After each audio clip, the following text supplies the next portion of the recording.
Good morning. The time is 12:05, Monday morning. Let's go over Leviticus chapter 16.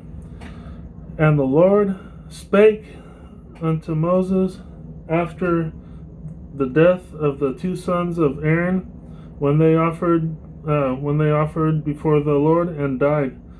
And the Lord said unto Moses, Speak unto Aaron. And the Lord said unto Moses, Speak unto Aaron thy brothers, that he come not at all times into the holy place within the veil before the mercy seat, which is upon the ark, that he die not. For I will appear in the cloud upon the mercy seat. Thus shall Aaron come into the holy place with a young bullock for a sin offering, and a ram for a burnt offering.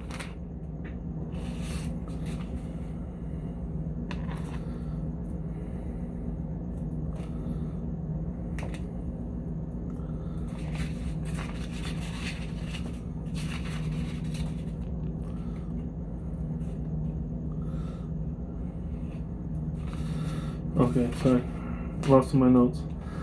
He shall put on the holy linen coat, and he shall have the linen breeches upon his flesh, and shall be girded with a linen girdle, and with the linen mitre shall he be attired. These are holy garments. Therefore shall he wash his flesh in water, and so put them on.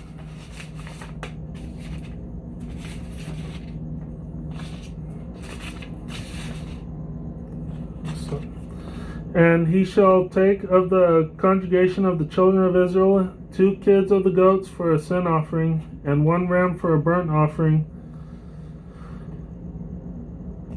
And Aaron shall offer his bullock of the sin offering, which is for himself, and make an atonement for himself and for his house. And he shall take the 2 goats and present them before the Lord at the door of the tabernacle of the congregation.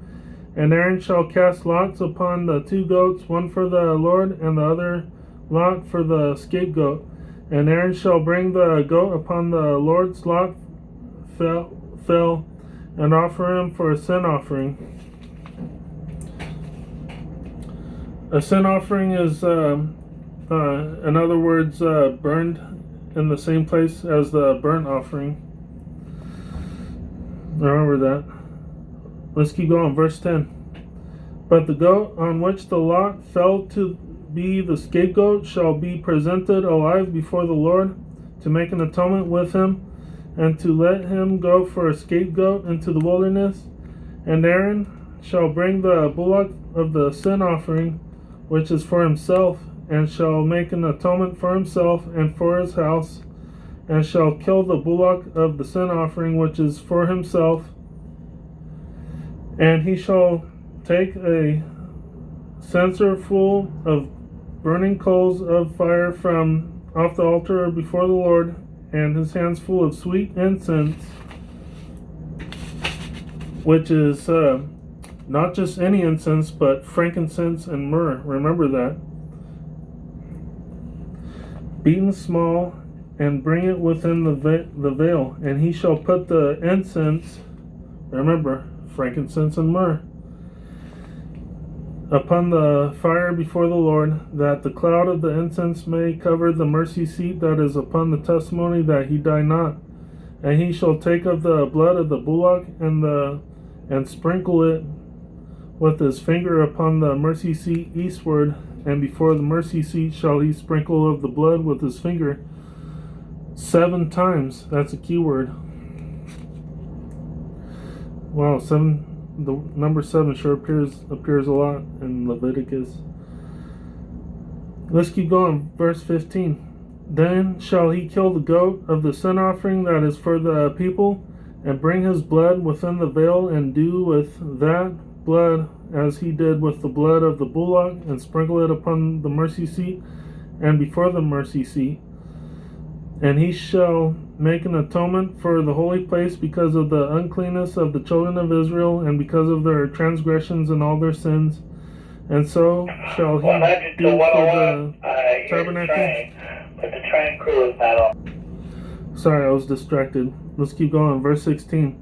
And he shall make an atonement for the holy place because of the uncleanness of the children of Israel and because of their transgressions and all their sins. And so shall he do for the tabernacle of the congregation that remaineth among them in the midst of their uncleanness.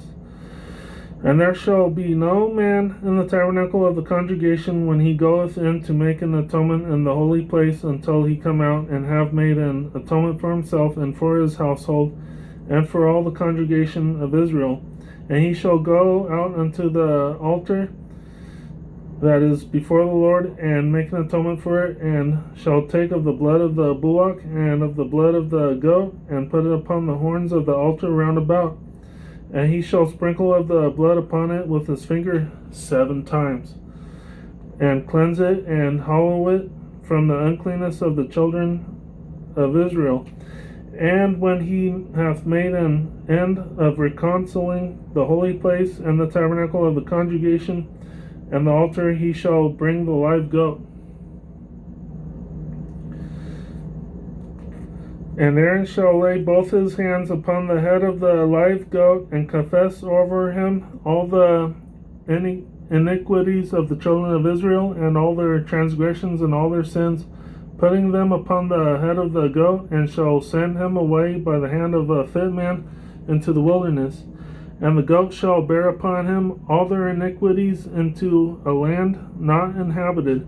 And he shall let go the goat in the wilderness, and Aaron shall come into the tabernacle of the congregation, and shall put off the linen garments which he put on when he went into the holy place, and shall leave them there. And he shall wash his flesh with water in the holy place, and put on his garments, and come forth and offer his burnt offering and the burnt offering of the people, and make an atonement for himself and for the people. So the burnt offering is when you put it's when you put the ashes beside the altar. This is where the sin offering is burned. But let's keep going. Verse 25. And the fat of the sin offering he burn upon the altar, and he that let go of the Sorry, I was interrupted and distracted again. But anyways, they had soap back then. If we built temples, statues, pyramids, and stuff made of gold, we definitely had soap back then. It was introduced to Europe and the Middle East and the rest of the world, basically. Okay, so we left off on verse 26. And he that let go the goat for the scapegoat shall wash his clothes and bathe his flesh in water, and afterward come into the camp. And the bullock for the sin offering, and the goat for the sin offering, whose blood was brought in to make atonement in the holy place, shall one carry forth without the camp, and they shall burn in the fire their skins and their flesh and their dung. Basically all the useless stuff. And he that burneth them shall wash his clothes and bathe his flesh in water, and afterward he shall come into the camp. So this is a very advanced nation. Don't forget, it's an advanced nation. It's not some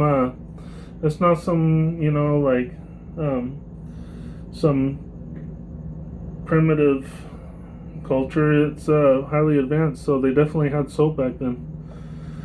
Let's keep going. Verse 29. And this shall be a statute forever unto you, that in the 7th month, on the 10th day of the month, ye shall afflict your souls, and do no work at all, whether it be one of your own country, or a stranger that sojourneth among you. So, this, I think this one is a holiday. It's it's a holiday, but it's different than say, it's different than a pagan holiday. It's a holiday. honored by the Hebrews. Let's see. Yeah, that rest day is, I think, like a day or something. Let's keep going. Verse 30. For on that day shall the priest make an atonement for you to cleanse you, that ye may be clean from all your sins before the Lord. So yeah, verse 29. And this shall be a statute forever unto you, that in the 7th month, on the 7th day. Let me read this again. Verse 29. I want to address this. Verse 29 of Leviticus chapter 16. And this shall be a statute forever unto you, that in the 7th month, on the 10th day of the month, ye shall afflict your souls, and do not work at all, whether it be one of your own country, or a stranger that journeyeth among you.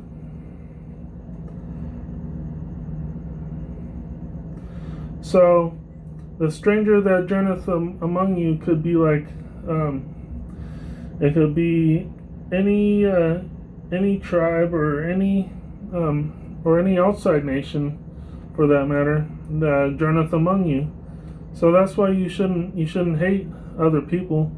You shouldn't hate other races. You shouldn't hate other nationalities or ethnicities, because this right here is what I just addressed right now. And it says on verse 29, and this shall be a statute forever unto you, that in the 7th month, on the 10th day of the month, ye shall afflict your souls, and do no work at all, whether it be one of your own country, or a stranger that sojourneth among you. A stranger that sojourneth among you. So you shouldn't hate anybody. This is a commandment. Verse 30. Let's keep going. Verse 30. For on that day shall the priest make an atonement for you to cleanse you, that ye may be clean from all your sins before the Lord. It shall be a Sabbath of rest unto you, and ye shall afflict your souls by a statute forever.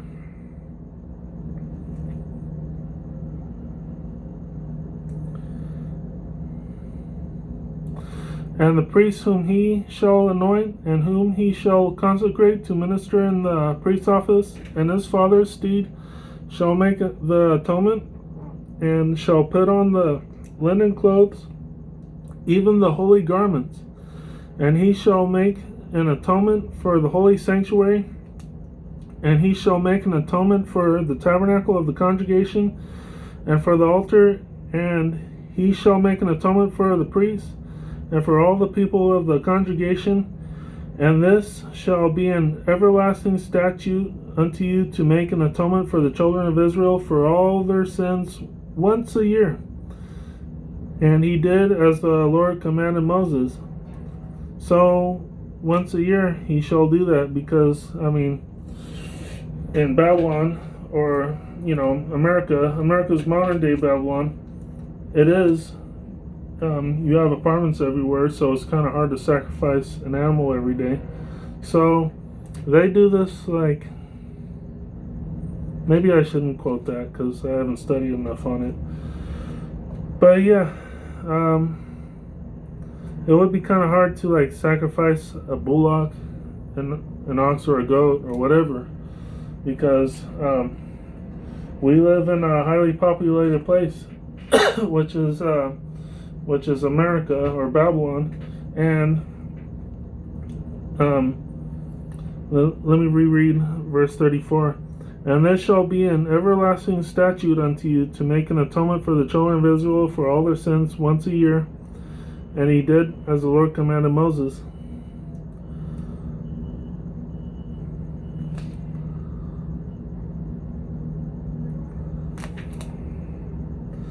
Yeah, okay, I'm thinking too much into it. But yeah, thank you for chiming in, and have a great morning.